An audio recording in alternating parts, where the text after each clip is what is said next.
Hello. Today, on this rather windy day... Rather windy. It's very windy. It's a very windy day, so if you can hear that slightly in the background, that's what that is, wind. Today we thought we would answer a question that we get fairly often. Fairly often, yeah. And I can understand Every why the now question and then. comes up. Yeah. Yeah. So we aren't obviously retirees. And we're We're not quite young. millionaires. We're not lotto winners. We haven't won the lotto.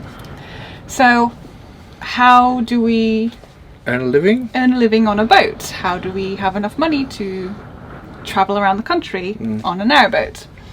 And what do we do for work?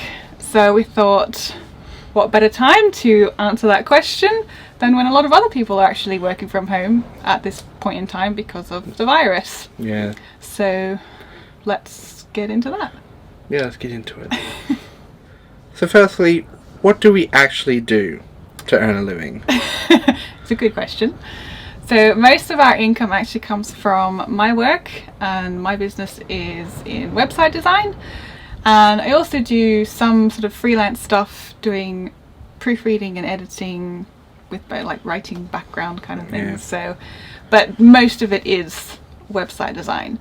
And in that, most of it is from my mum's business. I do a lot for mum's business. Yeah. So that's where most of it comes from. Yeah.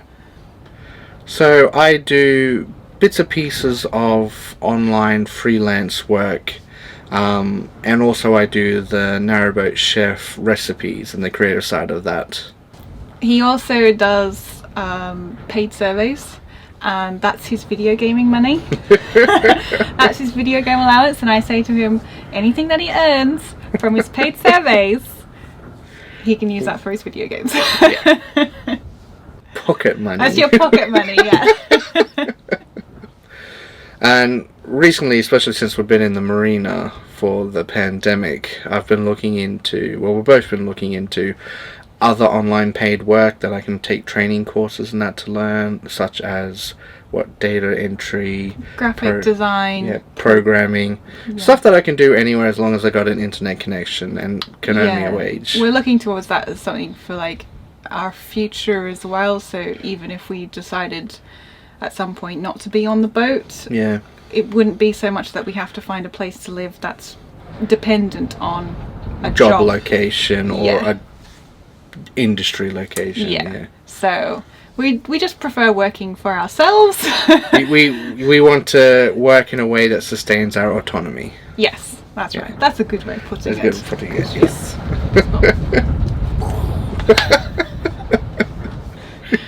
We're so weird. Adorably weird? Yes. I think adorably weird. Yes, we are adorably weird. So we also do make a little bit of money off of our YouTube channel.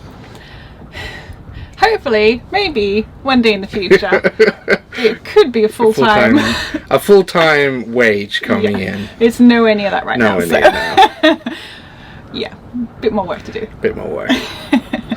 That just means there's more videos to come. More videos to come. Because our work is online, all we really need essentially is an internet connection.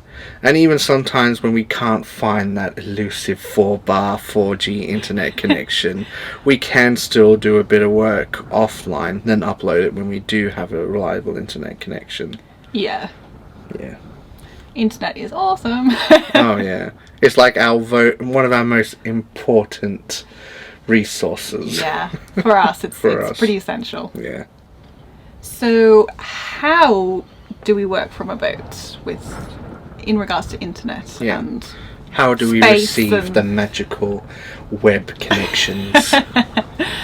So hardware-wise, we have a 4G Wi-Fi router. It's a mobile broadband. Yeah, router, mobile isn't it? broadband. Yeah, basically. Yeah. We use EE. We have EE as our provider. They're a little bit pricey, but we haven't had any issues with our internet. And our Wi-Fi router allows us to connect all of our devices to it. And that was a big sigh from Pixel. You may have noticed we do live in a steel tube. And that doesn't do wonders for our internet signal coming from outside into the boat. No, it's quite effective actually at blocking signals. So short of having our Wi-Fi in the window where it can potentially get some of a signal, we do actually have an omnidirectional aerial on our roof. Yeah. And you have probably seen it in a lot of our vlogs, because it's the big white tall one that sits Tall right in the cylinder middle. right in the middle of the boat that is probably lying on top of the boat while we're moving and sticking straight up when we're moored up. Because it is too tall to fit under a lot of bridges. Yes. And even when it does fit under bridges, we're too paranoid to lift it up because we're so dependent on it. That's how it's all connected to the router by wires, and so it sits up on top of the boat, receives the magical Wi-Fi's and brings it inside for us to use. So we do have a really good connection inside our boat. Yeah. If you are interested in our antenna or our Wi-Fi array, we'll put some links in the description below so you can click on those and kind of see, at the very least, what the specs and that we're using. Yes. There have only been a few instances when we've been cruising along and we've had to moor up somewhere where we haven't had internet access. It's actually quite rare to find somewhere along the canal that doesn't have at least one or two bars. In our experience, yeah. We know there are parts of the canal that are like complete dead zones and stuff, but you know, our mooring spots are determined by how many bars of internet we have, and late in the evening we're like, how many bars can we pull over now? It's only one bar, Ryan, we'll keep slogging through. I've usually got my phone out and I'm like, nope, it's only one bar, we need to keep going. Keep going. We got 2 bars, is that going to be good enough? But maybe there'll be 1 bar up that way. So sometimes if we do have a lot of work that we need to be doing, our mooring spots are dictated by the amount of internet we can receive in a certain spot, but most places along the canal are pretty, so it doesn't really matter. Yeah, it doesn't really matter. Yeah. So what does our workspace look like and how does it work? Well, mine's really simple. I just have my computer at the desk here and I just do my bits and pieces on that. But Maggie's, because she's obviously more involved and she's got more to do. I'm the breadwinner. She's the breadwinner. Her workspace is a little bit more involved. Yeah. So for most of my work, I actually sit in my comfortable chair, the captain's chair in the lounge area, right next to the stove. So during winter time, it's very cozy. And I have a stable table, so I put that on my lap. I put my computer on there. So I do have obviously the desk. I can work from the desk as well if I like, but I actually find it much more comfortable to sit in my chair and work from there. I use my iPhone quite a lot for talking to my mum and her business partner because they're in Australia, and so I use like WhatsApp on my phone for messaging them or talking to them, and it just makes it really easy and cheap because phone calls overseas are not cheap, but using apps like WhatsApp does make it cheap and easy. And so I'm always talking to my mum, aren't I? Yeah. I talk to my mum I'd say almost every morning. We have a chat. Your mum's always got stuff for you to do almost every morning. Well, yeah. Always something to do. I use a MacBook to do most of my website work on, so like the website-based side of things. Yeah. I could do it from like a normal Windows laptop. I just happen to have a Mac one, and for the work that I do, it doesn't matter what I have. Doesn't matter which one it is, yeah. So I just use that for like the website-based things and for the YouTube stuff, because I'm the one that edits the videos for the most part. For that, I actually edit on my iPad. I've got an app on there that I find really easy and intuitive to use, and that's what I use to do all of our editing. I mostly use the iPad for managing the YouTube channel and like our social medias associated with Narrowboat Chef. I do pretty much all of it from the iPad. I find it a little bit easier than doing it, say, from my computer or my phone. What are some of the best and worst things from working on a narrowboat?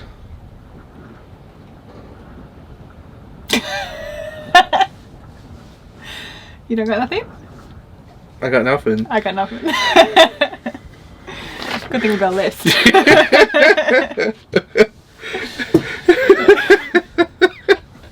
So we did have to think pretty hard about what the worst things were about working from a narrowboat. Because we enjoy our life so much. Because it's all pretty much awesome. But some of the things include our internet, which we have internet, which is great, but it is more expensive than landline. Like landline broadband. And we are limited by data caps. Yeah. There are packages out there that you can get unlimited data, but the one that we're on, we have a limit on our data. So if we do run out of that limit, we are up the canal without a canal boat, basically. Our cap isn't by any means small. No. It's like 500 gig.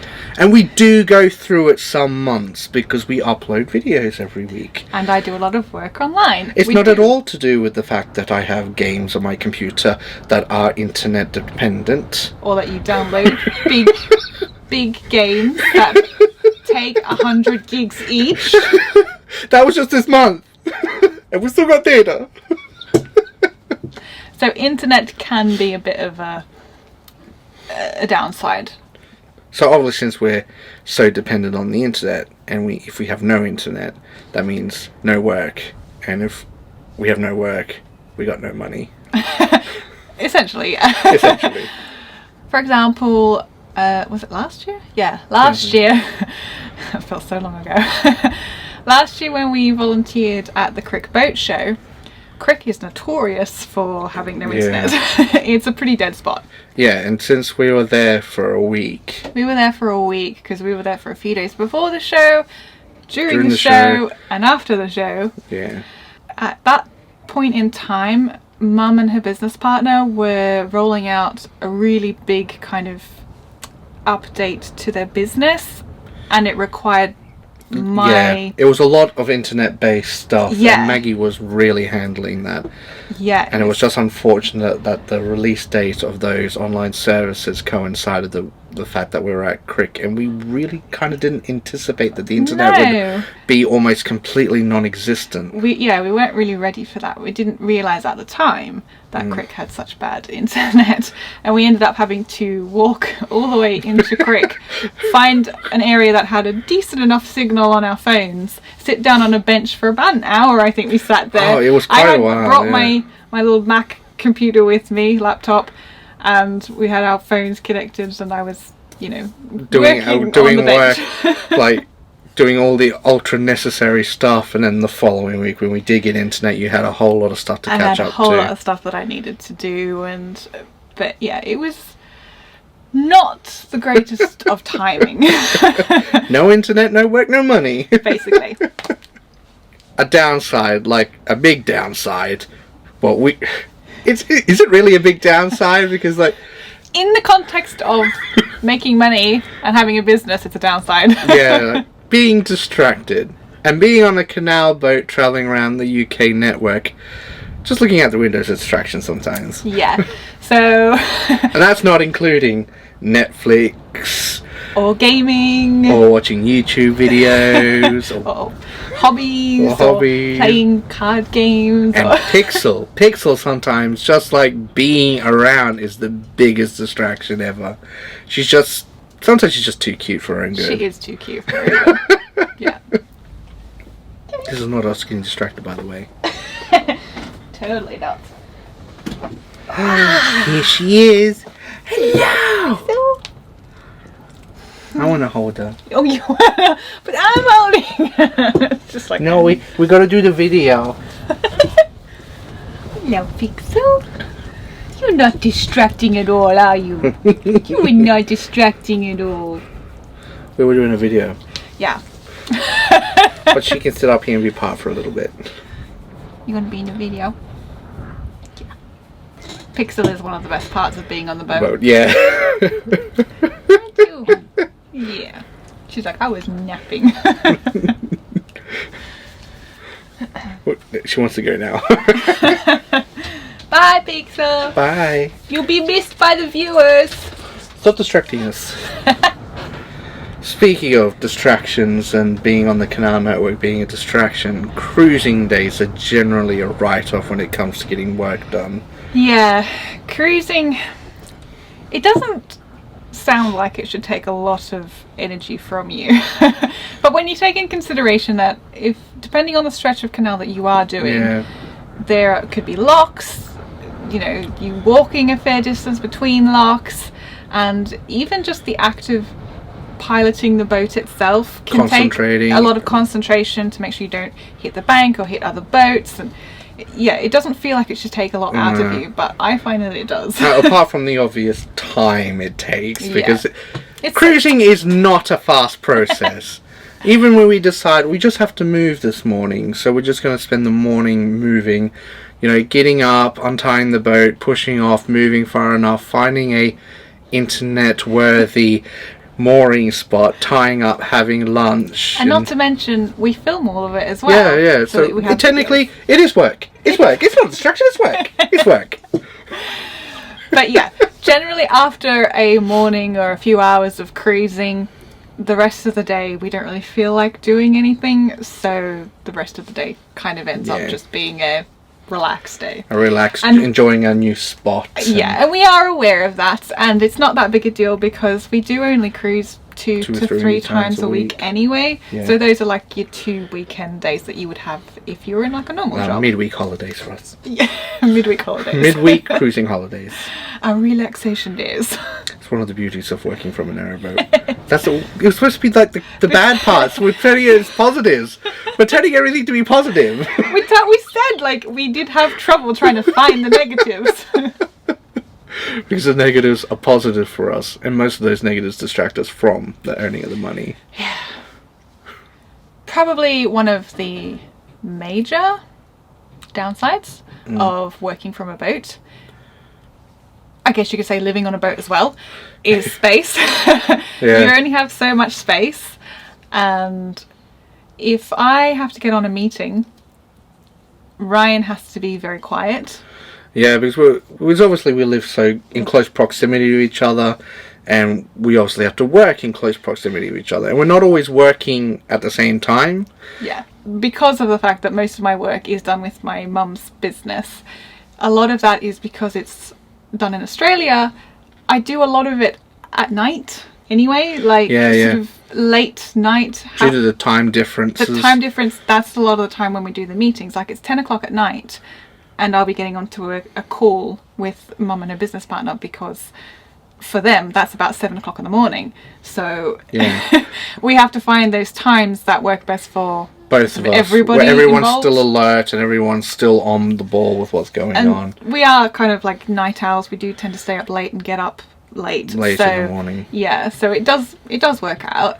But it doesn't always work out. Pixel doesn't agree with our schedule sometimes. But it does sometimes mean that I will work really late nights. I'll work into sort of the early morning hours if there's something that they really need to get done because they need it done by the end of their working day, which has just started by the time Maggie wants to think about going to bed.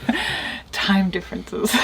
But we've always been night owls, considering we've been chefs and that before, and chefs are generally night owls. So that kind of leads into what the best parts of working from an airboat is that we are night owls. Yeah. So apart from the fact that Pixel gets us up in the morning because she wants to go pee, we can stay in bed kind of as late as we want. And we do take turns of who has to get up and take the dog out so that the other person can have a sleep in. It's usually switched back and forth. If I worked a really late night, Ryan will be kind enough to take the dog out the next morning if it was supposed to be my turn. So Maggie always likes getting out of bed and being greeted with teas and coffees and breakfasts and not having to worry about the dog and that. Yeah. She always demanding teas and coffee when she's working too. I will sit in my chair and be like, Ryan, I'm thirsty. A great advantage of working from the boat is we get to determine our own schedules, which is really helpful considering what we have just said about having been night owls and time zones and stuff like that. Yeah. Yeah, so we get to schedule in when we want to or need to do work. So if we decide we're going to get all of our work done in the morning and then have the rest of the afternoon free, or if we want to have like a lazy morning and then not start thinking about work until about 3 o'clock in the afternoon, then that's totally up to us. Yeah. So one of the best parts about working from the boat is that we get to spend a lot of time together. Yeah. Yeah. Some people might think that it's hard to live in close proximity all the time and, not have that break of going away to work, but we just work so well together. Yeah. Yeah. We do. We love being together.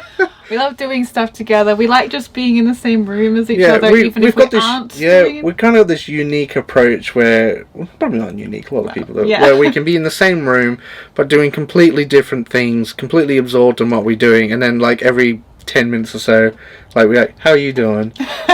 Or like a little blow an air kiss, like yeah. Just like randomly, I could be like playing on a computer and Maggie could be doing anything like. It's all the time. We're always doing this, so it's probably really lovey-dovey for some of you out there, but it's just how we are. And being together all the time is just good for us. We just enjoy it. And then, of course, there's the thing that everybody would think is a pro of working from a boat, is the fact that our boat moves around some of the most beautiful countryside. We get to see some beautiful sights and stuff. Not right now. I mean, that's the worst example, Maggie. Is at this very moment there's a pandemic and we're stuck in a marina. But in general, we're like, your office view changes on a weekly basis, and the views in general are not that bad. Not that bad. Most of them are beautiful. Yeah. So yeah, the fact that our boat and our home and our office moves, that's definitely a pro. Yeah, definitely a pro. I mean, another major pro, considering the fact we're the narrowboat chef, is the fact that Maggie's working, and of course I make all the meals. She always gets really good food every day for lunch. Lunch and dinner. Sometimes breakfast. Sometimes breakfast. We tend not to. Breakfast is usually just like, when we do have breakfast, it's cereal or something quick. Another big plus from working from the narrowboat is not having a car and other work-based expenses. Yeah, so we sold the car before we started cruising last year. Yep. And it was a fairly big decision. But we had the experience of having the car and moving the boat all the time, and we didn't like it.